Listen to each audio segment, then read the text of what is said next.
ဟိုရှိတုန်းကပေါ့ပကူးရိုးမရဲ့တောနတ်တဲ့တနီယာမှာပေါ့မူဆိုးကြောဥပမန်ဆိုတာတောကောင်လိုက်ရင်ဘရောမလက်ချိတက်တက်ပလန်မလာဘူးလို့နာမည်ကြီးတယ်လေဒါပေမဲ့တနေ့မှာတော့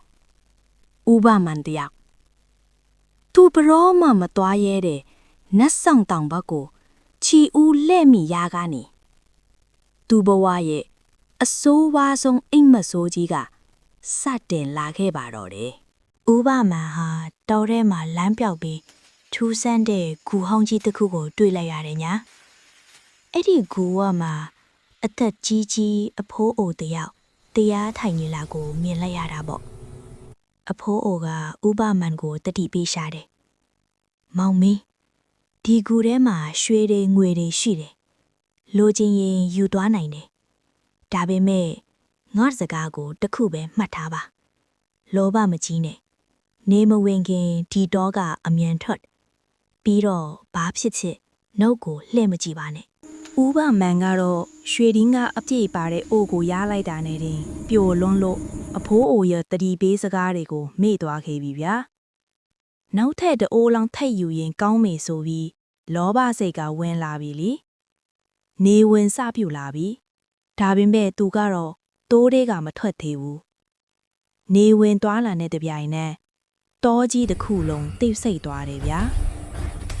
ဥပမာပြန်ပြေးဖို့ကြိုးစားပြီးမြဲလမ်းတွေကပျောက်ကုန်ပြီအဲ့ဒီအချိန်မှာပဲသူ့ရဲ့နောက်ကျောဘက်ကနေကြီးမားတဲ့အသက်ရှူတန်ကြီးကိုအတိုင်းသားကြားလိုက်ရတယ်